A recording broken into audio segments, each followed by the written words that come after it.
Rub it on the backside, get it both. Ah!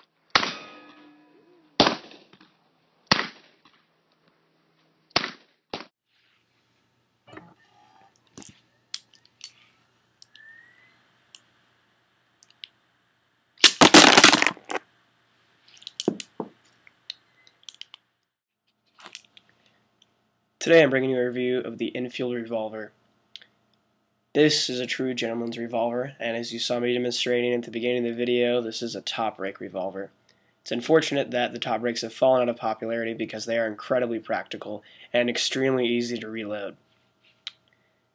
Everything about this gun is quality. It's a solid steel handgun, it's extraordinarily easy to maintain and take apart if necessary. You can break down the entire pistol with a flathead screwdriver, like most old firearms.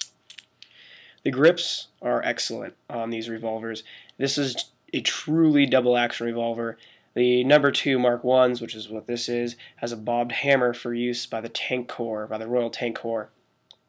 So you don't have that luxury to pull it back. However, the way the grips are designed, it counters that. It will keep your front sight on your target, and you will not miss if you are proficient with this gun and you practice a little bit. It is excellent.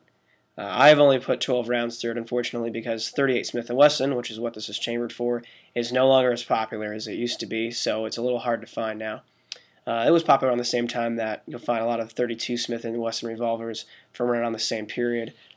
Here's a quick example. This is an Ivor Johnson chambered in 38 Smith & Wesson.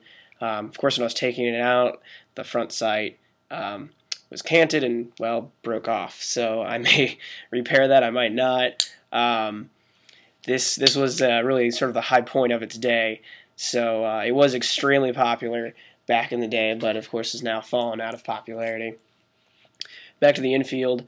Because this one was issued to the Tank Corps, it was not shot often, and a lot of these weren't. So I have a basically brand new barrel still, and it's bright, shiny, and everything locks up perfectly on this gun.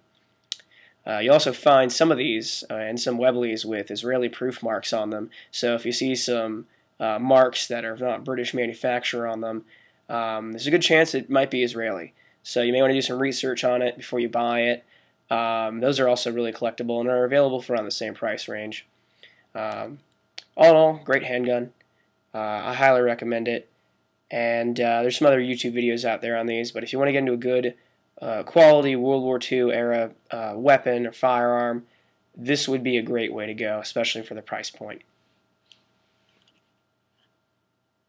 Something else to also look out for with these revolvers, I've seen a few being sold as Khyber Pass models that have maybe made their way back to the States with current U.S. military serving overseas, and they are exact duplicates of the gun you see, except they tend to have some particularly weird markings on them.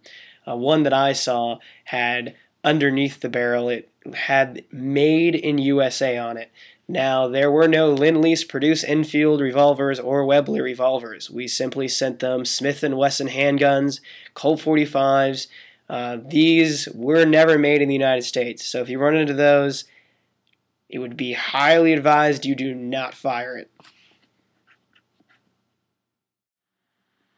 Also, if getting into one of these pistols, make sure it has the lanyard loop. I had a friend who purchased one and it didn't, and the availability of replacement parts are very limited. So be careful of that.